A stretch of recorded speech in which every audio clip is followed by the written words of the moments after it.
Pirming uhaw sa dugo, mugawas ra gabi para maghatag og kalisang sa mga tao. Siya si Dracula. I am Dracula. Pero ang tinuod nga Dracula usa ka leader sa nasod. Isugugway kaluoy sa iyang mga kontra ug usa sa pinakabrutal nga leader sa kasaysayan.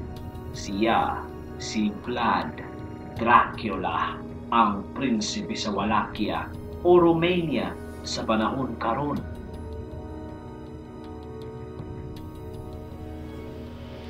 Pero sa di pa ang tanan, ayaw kalimot sa pag-subscribe o i-click ang bell icon para sa mga musunod nga istorya diri sa Abiseth TV.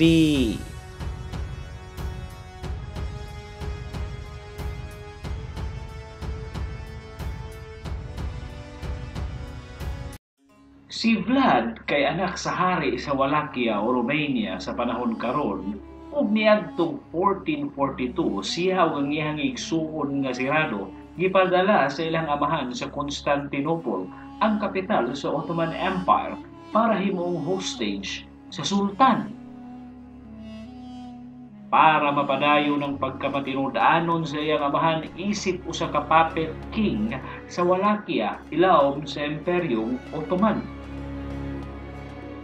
Pero niadtong 1447 ang iyang amahan ug igsuon nga naa sa Wallachia gipatay ni Jan Hyundai, usa ka Hungarian general nga gustong sakupon ng Wallachia ug ipailaw ang nasod sa gahom sa Kristiyanong Hungarian Empire.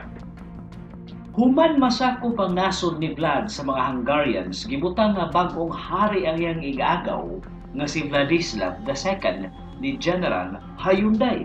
Ug nakipaggubat si Hyundai sa Muslim Ottoman Empire kay kaybaw siyang atakihon siya sa mga Ottomans tungod sa iyang gibuhat nga pagsakop sa Wallachia. Gipadala si Vlad sa sultan kauban ng daghan kaayong sundao para pildihon ang mga mananakop ng mga Hungarians ug para mahimo siyang hari sa ilahang nasod. Malampusod si Vlad maong niuli ang mga sundao sa Ottomans ug nagsugod dayon sa pagbayad si Vlad sa iyang tributo sa sultan. Pero milabay ang pila lang kabulan, libalik ang iyang igagaw nga adunay dalang daghang sundao maong napugos sa pag-ikya si Vlad o nibalik sa sultan.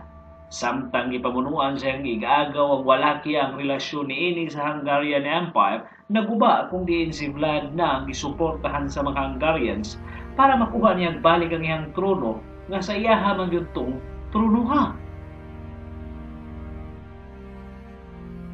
Niadtong 1456 mingatake si Vlad sa iyang nasod sa tabang sa Hungarian Empire ug didto gihagit ni Vlad ang iyang igagaw nga mag one-on-one silang duha para makita sa mga tao kung si kinsa bagyon ang sakto nga hari sa Wallachia nga giiyunan po dayon sa iyang igagaw. Ug didto gipakita ni Vlad ang iyang pagkamaayo sa pagkipag-away, gipildi ra ni Vlad sa way kalisod ang iyang igagaw sa one-on-one combat nila. Pero dito po niya gipakita ang iyang pagkasalbahis tungod kay wa dayon kini niya patya kundi gipahirapan pa niya. Nagpakiluoy ang iyang igagaw nga patyo na lang siya, hasta mga tao nga nagtanaw naluoy na sa kontra ni Vlad ug nagsininggitay nga patya na lang kay luoy na taon kaayo. Nahuman niyato nahimo ng pangulo si Vlad sa Wallachia ug isugdan dayon niya ang pagpatay sa iyang mga kontra sa nasod para mapaligo ng iyang posisyon. Nagpadala po dayon og duha ka sulugoon ng sultan nga si Sultan Mehmed II ngadto ni Vlad para kolektahon ang iyang tributo ug ang iyang pagpanumpa nga mahimo siyang matinud-anon sa Ottoman Empire. Pero sa dihang naatubang na nila si Vlad, wala tantanga sa duha ang ilahang gisul-og nga turban sa tubangan ni Vlad. Hinungdan sa pagkasuko ni Vlad kay kuno kini way pagrespeto niya. Maong gimando ni Vlad nga ilansang sa ilang ulo ang ilahang gisul-og nga turban. Pagkahuman giimpel nila kini atubangan sa iyang palasyo. ug niadtong February 1462 giatake ni Vlad ang teritoryo sa mga Ottomans ug ginmasakir ang 10,000 Turko ug mga Bulgarians nga namuyo sa lugar. Nga hinungdan sa pagmarcha dayon sa mga sundao sa mga Ottomans kauban ng sultan para humano na ang paghari-harian ni Dracula sa Wallachia ug giilisan siya sa iyang manghud nga si Rado nga nagihapon sa sultan. Tungod kay daghan ang mga sundao sa Ottomans kaysa sa mga sundao ni Vlad, gimando niini ang scorched earth policy o pagsunog sa tanang umahan sa nasod. Ug hiluan ang tanang tubig nga gianan sa mga Ottomans para maglisod kini sa ilang pagkaon ug pag-inom. Ug niadtong katapusan sa June sa parehong tuig nasulod sa mga Ottomans ang lungsod sa Targoviste sa Wallachia. Pero ang lugar way kataw-taw ug nasyak silang tanan silang nakita nga ang tanang tao sa lungsod kay gi-impale ni Vlad ang 20,000 ka mga Wallachians. Bata ug tigulang lalaki ug babae gi-impale ni Vlad Dracula ang iyang kaugalingong mga tao. Di katuo ang mga Turko sa gibuhat ni Dracula.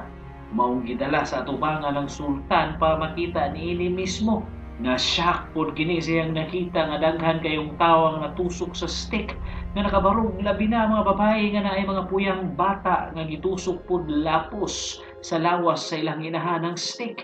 Sa kakurat sa sultan nga sulti niini nga di tao ilang kontra kundi demonyo. Maong gimando niini nga moatras sila.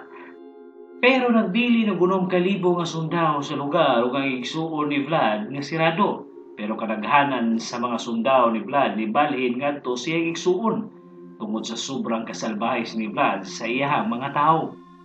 Maong mas gusto nilang igsuon niini nga si Rado. Nga mao po'y hinungdan sa pag-ikyas ni Vlad sa Transylvania para mangayo og tabang sa hari sa Hungary. Pero gipriso siya sa hari sa Hungary sulod sa 12 ka tuig gikan niadtong 1463 hangtod 1475. Samtang naasulod sa prisuhan si Vlad sa 12 ka tuig, mingkalat ang balita sa iyang pagkasalbahis o pagkabrutal nga gibuhat sa iyang mga tao sa Forest of Impalement. Gibuhian si Vlad sa iyang pagkapriso tungod sa request ni Stephen III sa Moldavia para mauban sa pagigbisog sa mga Ottomans kauban ang hari nga nagpapriso niya sa Bosnia niadtong 1476. Kung niadtong January 10, 1477 namatay si Dracula sa pagigbisog para makuha niya usab ang iyang trono. Ug didto na nagsugod ang pagkalat sa mga istorya nga si Dracula uhaw kaayo sa dugo ug usa ka pampira nga mas ilado sa tawag nga Count Dracula. Naggibuhatan po ng libro ni Bram Stoker niadtong 1897 nga giluhan niyang Dracula. Wa jud makuhag balik ni Vlad ang iyang trono pero ang iyang pangalan nahimong immortal tungod sa iyang pagkasalbahis ug nahimong national hero sa Romania si Vlad Dracula.